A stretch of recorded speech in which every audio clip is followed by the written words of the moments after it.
Welcome everybody to RTL Sports Talk. I'm your host Billy Grant Hefe Haddon in the driver's seat today. Got my main man Michael Buck Nasty riding shotgun. How you doing today? Man, it's still good to be in the shotgun seat, man. It's got it nice and reclined back, feet up, and it's just this rainy day, man. It's got me down. It's got me tired, but I got my KC hat on.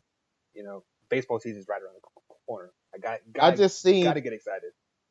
Hey, I was on Instagram and I just seen something about the Royals. I don't even know why they had that in one of my recommended.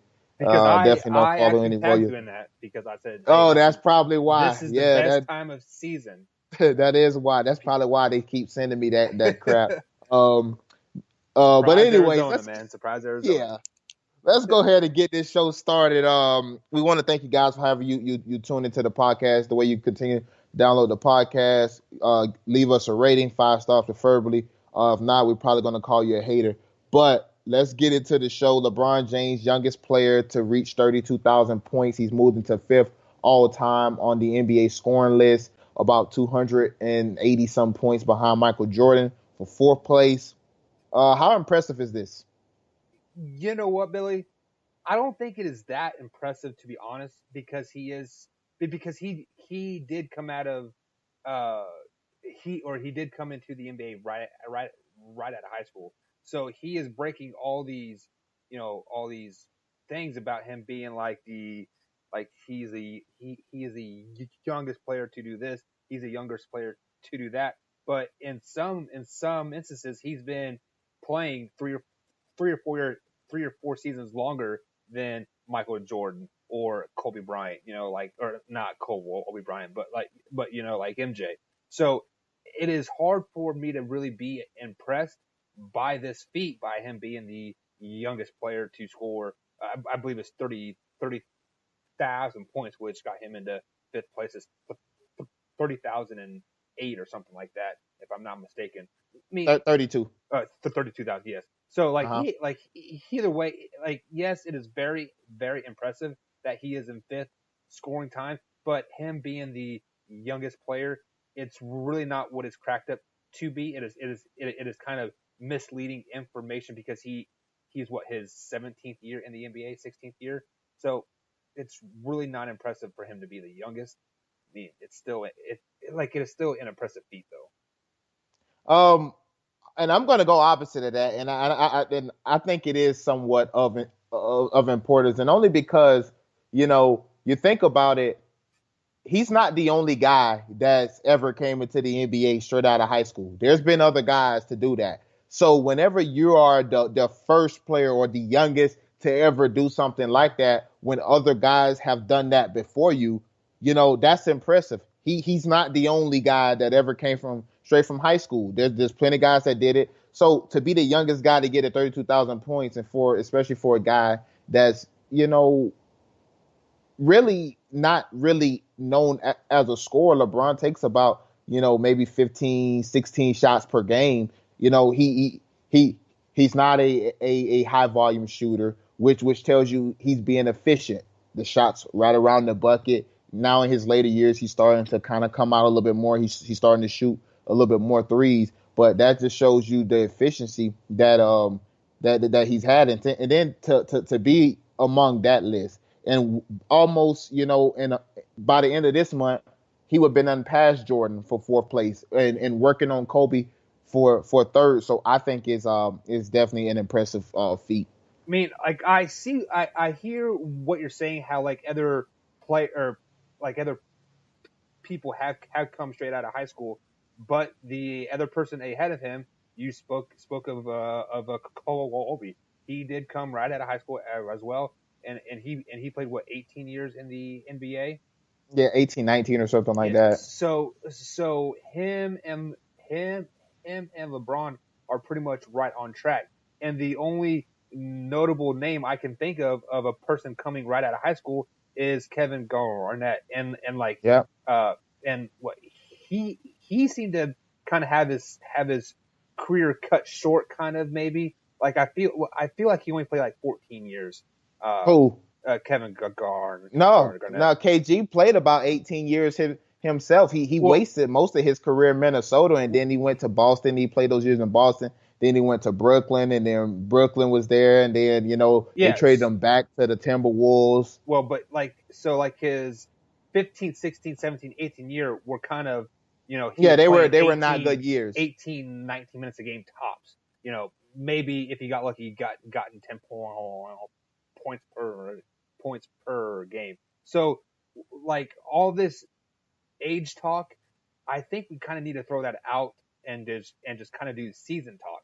Like, hey, he played 17 season. He got to this point total the fastest by playing X amount of seasons, not by age. Mhm. Because like now, like we're going to go into Zion to like Zion here next. He had to come into the come into the NBA a year after all, like just like all these guys, so he can average the same amount of points as Kobe or like LBJ, like or LBJ, and you know he still won't be the youngest player because he had to abide by the Well, new NBA yeah, yeah, rules. yeah, but I disagree with that, Mike. I mean, you think of the score that Kevin Durant is. He came in the league 1 year after LeBron, but scores at a insane clip. I think a guy like Kevin Durant has every chance to catch a LeBron. I wouldn't put a guy like Zion up there because Zion he's more of a one dimensional guy. He's a slasher. Normally those guys don't make it. His jumper is not that great, but we'll talk about that later on in another segment. But I just think these guys now that come into the league and they are scoring at insane clips. Is who is not out the realm of possibility that any of these guys can come in and get buckets. So it's impressive because when you're like I say, when you're the youngest or you're the first to do anything, that's impressive. I mean, I definitely hear what you're saying, and And for a guy that mostly shoot twos. right, you're right, very true. But and the only reason why I brought up Zion because he was kind of on that like just like on my mind because we were talking about him as of right now, actually. So Jalen Rose has come out and said, Zion is not going to be a MVP caliber type of player in the NBA. Do you agree with this at all? Yeah, I do. I can understand the hype for Zion Williamson. Nobody can stop this guy in college basketball. Nobody is strong enough to do that. Nobody is fast enough to do that.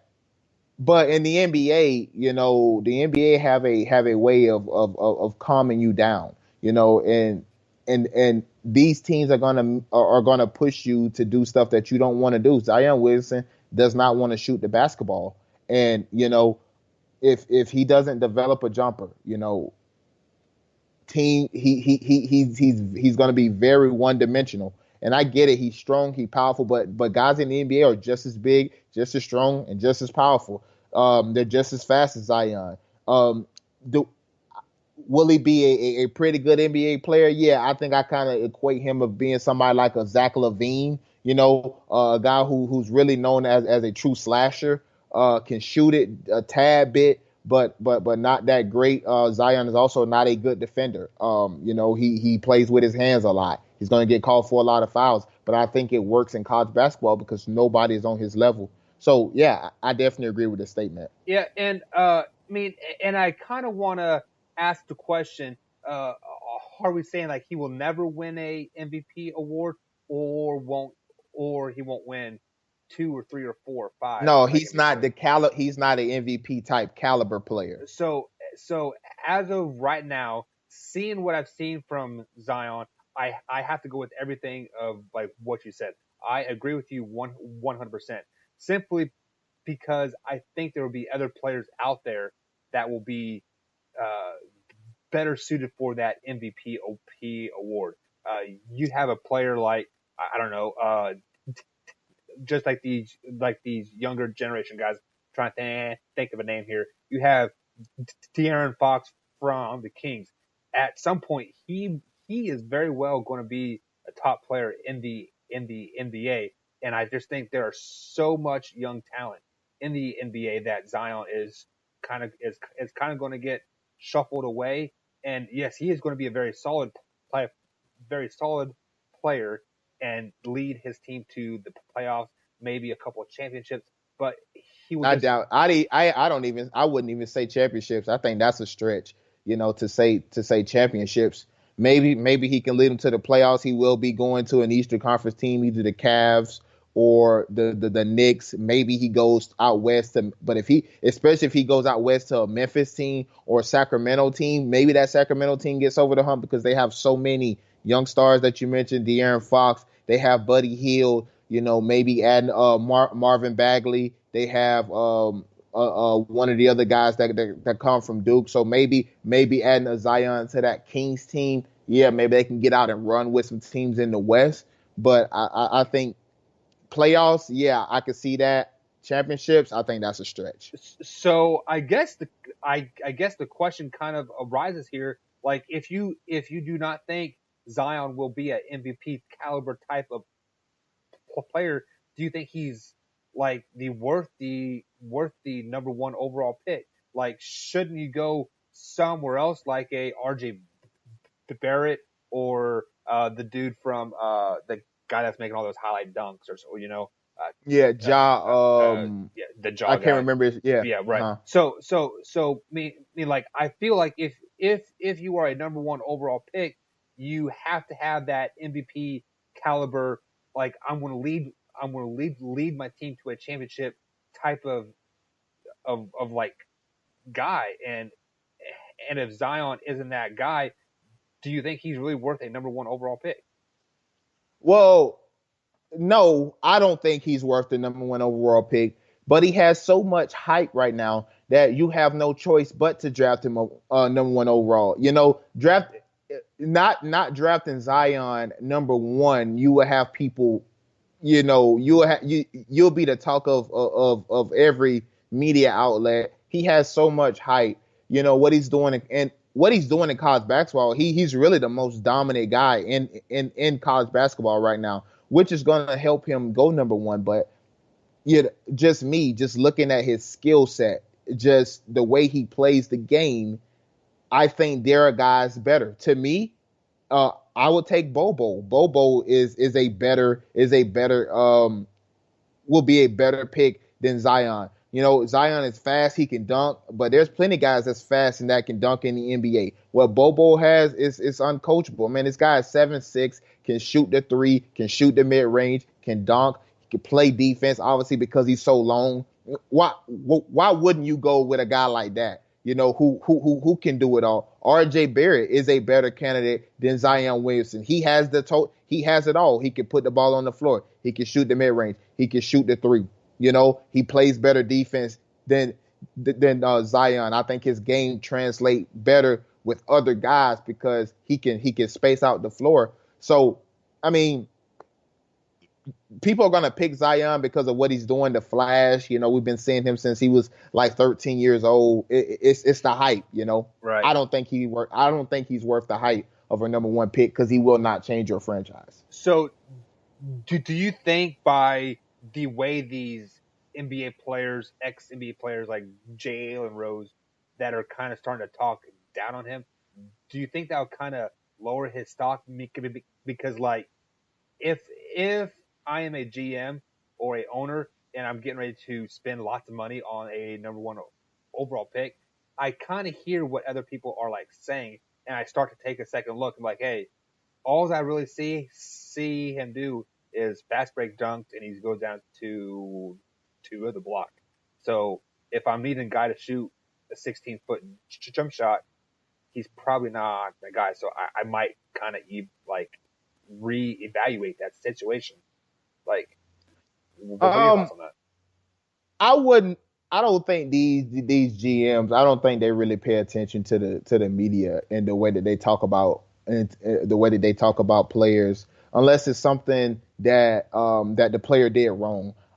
These guys are on TV to form their own opinion, about a player or a situation or a game I don't think that factors into any GM's mind. Like, oh, Jalen Rose said that I shouldn't take Zion because he's not an MVP caliber player. I don't think that matters at all. They're gonna say that's Jalen's opinion, you know, but we're still gonna draft Zion. If you're the New York Knicks, you better draft Zion Williamson. He's gonna sell you tickets. People are gonna want to come back to the Garden. And then the fact that the trade talk of you getting Kyrie Irving or Kevin Durant or both of them, paired along with Zion Williamson, I think that's a pretty good team. That you could put in. You got Kevin Knox, a guy who has really been a surprise, honestly, to me. He's came out and played well this year. Also, they still have the kid from Arizona, Alonzo Trier, who's been playing really good. They now have Dennis Smith Jr., who I think will flourish in the East Coast, playing in the Eastern Conference. So if they can pull off the stuff that they need, I think the Knicks have no choice but to draft Zion. It's the hype, but no way do I think that any GM pays attention to analyst saying I wouldn't draft this guy. I just don't think that happens. But staying in the NBA, report comes out that Anthony Davis has been cleared he was cleared to practice, but now he's been cleared to play, and the New Orleans Pelicans is holding him out from playing until after the trade deadline, Mike. So I asked you this question: does this make you think now that this deal could possibly get done, or are the Pelicans being petty once again? Yeah, I believe I remember hearing every report. I believe it was on ESPN when Anthony Davis was first cleared to do basketball activities, saying that this was possibly going to be his last home game in a Pelican uniform, and I really think that that is the correct answer. Is you will never see Anthony Davis in a Pelican jersey like again. Just like even if he doesn't get traded to like anywhere, I feel he is going to sit out the rest of the season because of the animosity that it might cause in the locker room or the whatever that word is, like on the court. Like the team won't be playing very The well. chemistry. Yeah, because their teammate, their star player, doesn't want to play with them because he doesn't have faith that they are good enough to win it, to make it to the playoffs or even win a playoff series. So I feel he is done. Uh, they might be being petty by not letting him play one more game just to say, hey, thanks, fans. But at the end of the day, you will not see AD in a Pelican uniform ever again. Yeah, that's a really good take, Mike. I think I said this about last week when all this Anthony Davis trade talks first kicked off, and I said, how would it feel, man? To have a guy say you guys aren't good enough to get me to a championship, and I want to go to a team that consistently compete for championships, and you put this guy back out on the floor after you take him out of the video, the chemistry will forever be messed up. You're talking about petty on another level. So I said then that we're probably not going to see Anthony Davis play again. No, they don't need that, which is the reason why I thought that they were going to get this trade done. Now I'm not sure whether or not they will get this trade done. I'm leaning way on the opposite end that this trade is going to get done. Uh, but I knew once they took him out of that video, it was the gloves are off, and we're showing our true colors now. No way they was going to be able to put him back on the floor with those guys. But Anthony Davis is winning. Anthony Davis makes $25 million this year, and now he's going to get the rest of his salary and not even have to play a game. Must be nice to make I say 15 or so $1 million just to sit on the bench. Yeah, I mean, and I remember seeing a interview like on their coach. I don't know his name. I don't even Alvin want to try. Gentry. But they were asking him, would AD ever be on the court ever again? And the coach was giving the politically correct answer. It's like, hey, he is still on this team. He is Yeah, in the I seen locker the room interview. now, and like he wanted to say like, why would I even want him here? He's like he said, all of us suck. He wants out. Why do I want him in here? Like I want to send him home. But I give mad props to that coach for giving you the politically correct answer, even though sometimes I really wish a coach would just say what he really wants to say, uh, Exactly. just to really be like, I like this guy more. But the media will take that and they will run so Oh, many circles we will around it. spin it You think around, of twist words. Yeah, Yeah, you think about what Kobe Bryant said the other day about when he was asked about James Harden, and that he sat there and gave an answer for about 2 minutes, but the only quote that was plastered over every media outlet was Kobe Bryant thinks you cannot win that type of basketball playing the way James Harden, yeah, playing. And if you didn't watch the whole interview, you know, you wouldn't know that Kobe also said like, but what James Harden is doing, he has to do that for his team, and they're winning games right now. He also said that didn't work in the playoffs. That style won't work in the playoffs, which it yeah, hasn't. It's shown that one man pound the ball has proven not to work. Even with Kobe Bryant, he had to learn. I might need to pass the ball to Gasol. I might need to give the ball down to Andrew Bynum on the block, pass it to Derek Fisher, maybe. Let some other guys hit some big Lamar Odom. Let these guys take over a little bit, and But we only heard Kobe Bryant said that style of basketball is not going to work. So that's why guys and coaches can't be themselves because media, yeah. man. It is the world of like we want the quick answer, and Yep. so we're gonna take out this three to four words here and kind of paraphrase it to make people want to click on this thing and watch it and see it. Yep. It's the old saying, clickbait. Like I'm It's drawing the you best in. bait. Yeah, It's the best bait. and but not to get down too big of a rabbit hole here, but that Lakers team that you just named with like Odom and Gasol and Kobe Bryant, how did they not do very well? Like how did they not win a couple championships? Like honestly. Well, well, they won the two with Kobe, but it's crazy to me that people actually say that this team wasn't good and that Kobe carried bums to the finals. And I'm thinking like, do you guys not remember that 2009 2010 Laker team that beat that Celtic and that Pistons team?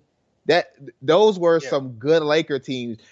People talk about Andrew Bynum, but people that's post Andrew Bynum. When he was playing for the Lakers, Andrew Bynum was at least top 3 or 4 center in the entire yeah. NBA. Lamar Odom, obviously, he won Sixth Man of the Year. That tells you how good he was. They You had a know, very solid squad. Very yes, solid. Marc Gasol was a really good player. They had Shannon Brown on that team. They had Trevor Ariza when Trevor Ariza was young and athletic, and Hmm. they that team was so talented, and people talk like it wasn't a good team. This was really before the super teams. So yeah, but that Well, if you really sit back and think about it, all all of those players were young and kind of in their prime still. The only yes, old person was Kobe on that team, and yes. and he was still pretty darn good. In So terms of NBA years, he was the old one, right, but he yeah, was still young relatively yeah, to exactly. age. So I mean, like you can kind of put a asterisk by them saying, hey, this is the first super team because they had 3 or 4 All Stars if I'm not mistaken. Well, I Uh, wouldn't call them a super team. Those guys were lower level. This was before Gasol reached the Gasol portion, but he was still really good. well, like I believe his last year there, he was ranked one of the top players in the NBA, like at his position. Well, Gasol is definitely one of the top power forwards to play the game. But I don't think at that time, that 2009 2010 season when they went back to back, I don't think that he was at that level of Right, superstardom yet. you're But right. he was really peaking. Hmm. And did you happen to see that he's on the trade block to maybe go to the I believe it was the Bucks. Yeah, Marc Gasol. Yeah, For sure, yeah. And Mike Conley has been rumored. Um, just a little trade news, if we can, before we segue into our next yeah. topic. Go ahead, man. Reggie Bullock also is going to be a Laker soon. The Lakers are going to trade Mikhailo or Civi to the Detroit Pistons or wherever Reggie Bullock is at, and Reggie Bullock is going to be a Laker since they have backed out of the Anthony Davis trade talk because it's quite honestly, Mike, it's quite crazy that nobody else has bid it for Anthony Davis in 2 weeks, but the Lakers keep having to up their offer every single time for They're what? fighting with So themselves at yeah, like if I want to quote some social media people, they keep punching themselves in the mouth. But yeah, speaking of punching yourselves in the mouth, it is Wednesday, Mr. Grand Hefe, yes, sir. and we have this little segment called Over the Hump. We have a couple things that I'm going to ask you. Are they going to go over the hump, or are they going to fall back? Are you going to make it to Friday, or are you going to fall back and be on Monday, Yeah. Monday again? And we're going to stay right there in the association. With the AD trades talk starting to calm down with LA, do you think this current LA team that is rostered as is, do they get over the hump and they get back into their playoff form, or do they start tanking for the rest of the season for a good pick? No, no team with a LeBron James is tanking. That's not what you brought LeBron James there for, which is the reason why they are willing to get rid of everybody to get Anthony Davis because you have LeBron. They definitely going to get over the hump. I don't see LeBron James missing the playoffs no matter what conference he in. He will get them back to probably around that fourth or fifth seed. If you remember before he got hurt, well, when he got hurt on Christmas Day, they were sitting in that fourth spot and was really only what 2 games out of first place because it was really a log jam Yeah. between everybody up at the top. So I don't see a LeBron James team missing the playoffs. I definitely think they get over the hump. Yeah, and I believe right around that Christmas time was when the Warriors were at their lowest point as Yes. well. I think they may have dropped down to the fifth seed at some point, like in their little 3 or 4 game skid that they had there. But Mm-hmm. I am definitely with you on this. They do get over the hump. I still think even with the current roster that they have constructed, addition of nobody like at all or losing anybody, I still think they make it out of the first round of the playoffs a lot as well. Just as Yeah, I long think they get out the first round. just as long as they don't face a Golden State team in the second round, they might even make it to the finals and like in that Yeah, con, that's con, con. that's that's been my main point for the Lakers this whole entire season. They can face anybody outside of Golden State. I think they still make it to the Western Conference Finals because I think they can beat any other team. I don't see OKC beating them. I don't see Houston beat them. I don't see Denver beating them. I don't see San Antonio beating them. I do not see the Clippers. I don't see any of those teams beating this Lakers team with the LeBron James. You still have to beat them 4 times, which Right. which makes it really really hard in the NBA. It's not like We see that when he was in when the Cavs exactly. uniform. No It's matter very how hard. bad the teams are, you still have to beat him 4 times. And there hasn't been many teams in history that's beaten him 4 times like that. So I don't see any team in the West outside of Golden State putting up a fight. And I believe the last team to sweep LeBron James was the Spurs in the Well, or no, well, not this. outside of the Warriors Yeah, this year, yeah. yeah, it Uh, was past the Warriors. Yeah, Warriors and Spurs are the only 2 teams. so still and over the hump stage. Let's back up to the amateur hardwood a little bit. Uh huh. Michigan State has now dropped 3 games in a row since losing their best player to a season-ending injury. Does Michigan State and Tom Izzo get over that hump and still produce and be the team that we saw earlier this season, or do they fall back and they become 8, 9, 10 seed team? I think they get over the hump. This is Tom Izzo that we're talking about. I think Tom Izzo is one of those coaches. He's like a Bill Belichick. as far as the way that they construct their team. They never really have that one overpowering guy that's like, oh man, that's that guy right there is probably going to be the number one pick in the draft, like you would see with a Duke or with a Kentucky, or something like that. But what they do have is they normally have a collection of talent. And when you first lose a guy, it's kind of hard to adjust. You're used to everything going through him. But I think Tom Izzo is a good enough coach. One of the top 3 or 4 coaches in all of college basketball. He's going to pull those guys together, and they will get over the hump. I think they're finished strong. Yeah, they do finish strong, but they finish. But as far as getting over the hump, like getting back into their 2, 3, or 4 seed ways, I don't see that happening. I see them becoming a 7, 8, or even a 9 seed in the NCAA tournament. But if you remember in past history, this is when Tom Izzo is at his best. When you don't expect a whole lot from them, and then they are a 12th seed and they're in the final four playing a Gonzaga team to the final final play, and they lose by a point. So they will get over the hump, but they will not be a 2, 3, or 4 seed like they are projected as of right now.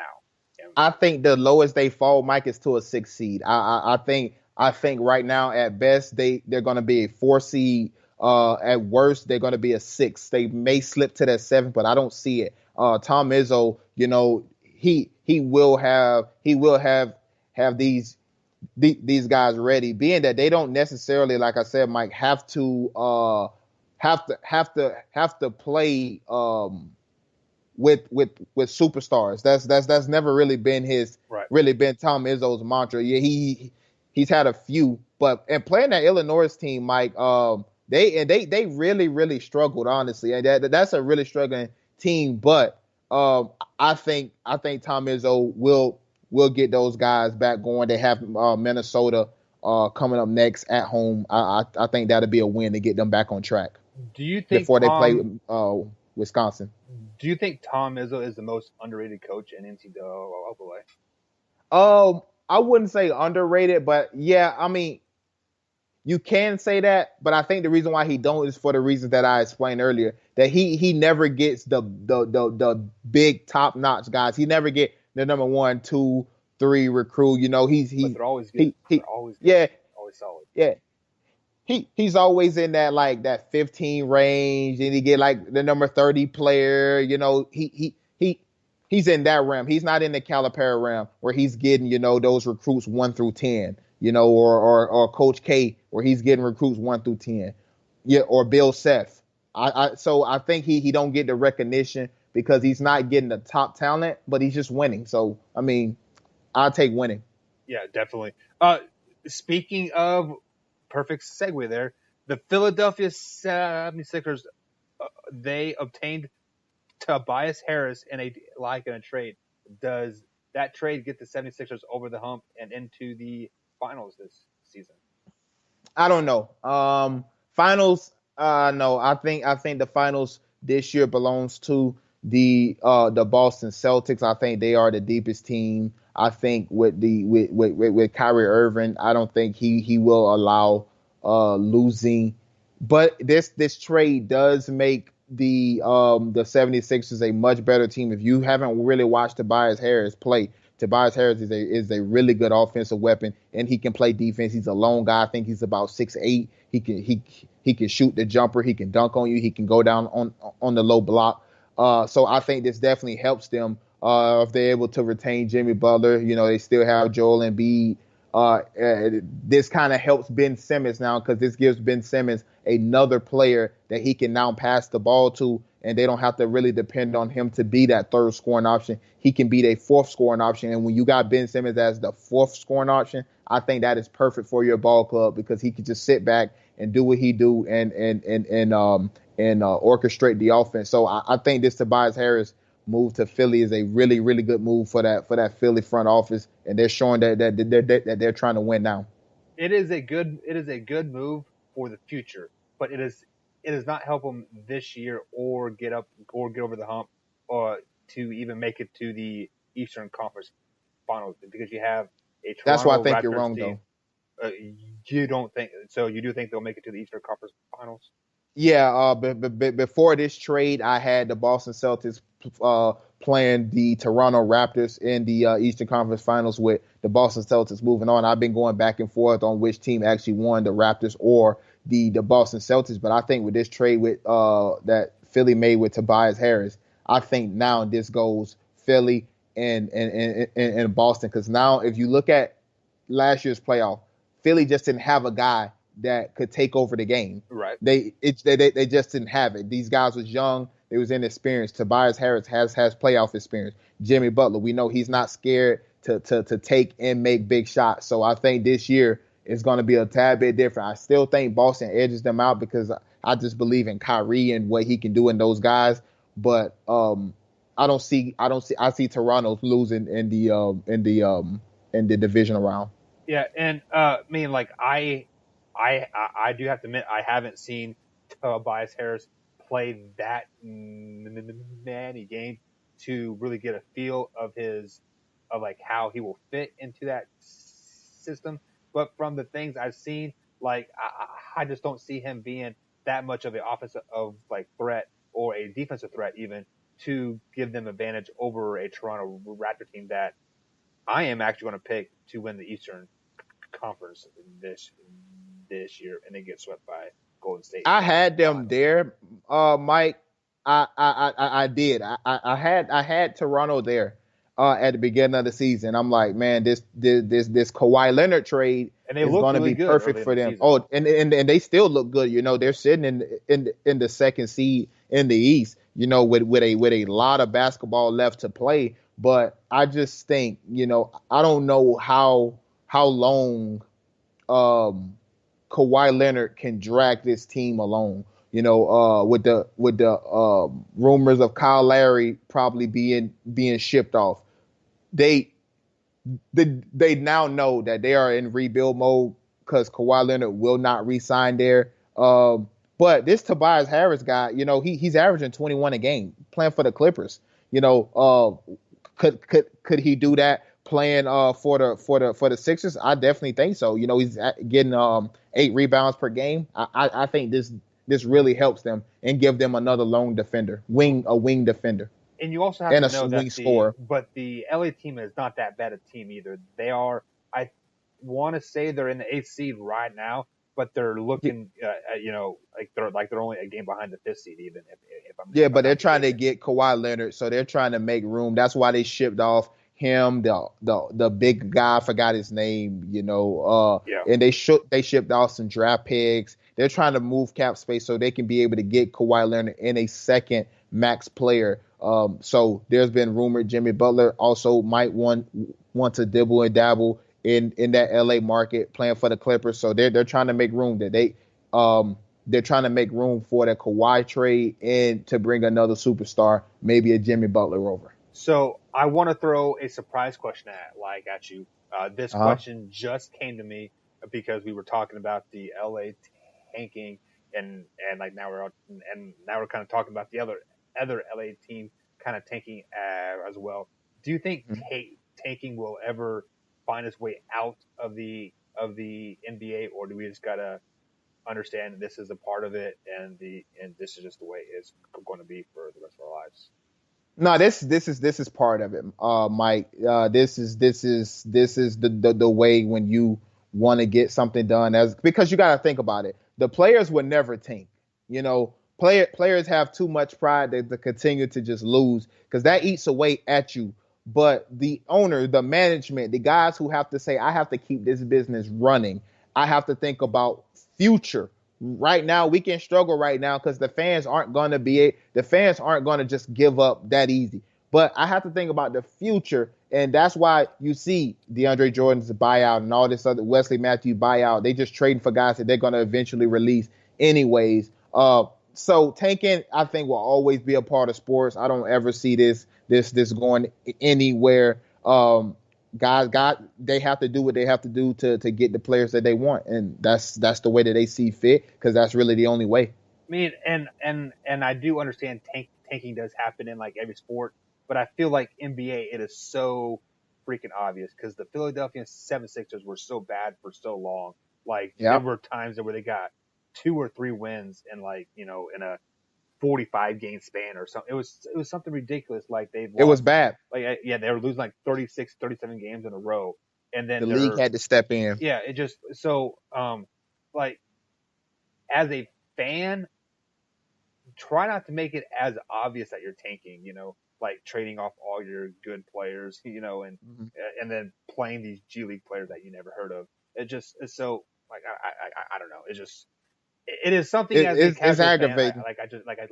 Me because like even if you look at in the NFL, we actually talked about this when Oakland, they were, I believe they were projected to be the first overall pick, and then they beat who they beat. Cleveland was their first win. Yeah, and like we're like, why are you beating the Cleveland Browns? You should be trying to lose, and just so I mean like I think in the NFL it is a lot harder to like tank because you do have 11 And the guys, pool is a lot bigger. And the right? pool is a lot bigger of players, Mike. And I think that's why you see it more often in the NBA. And also because of the stupid rules that the NBA have. Instead of the worst team getting the lottery, I mean, instead of the worst team getting the first pick, they just get ping pong balls. That's all they get. Like Yeah, I don't care about some freaking ping pong balls. And in the NFL, normally, unless you traded away your first round pick years ago,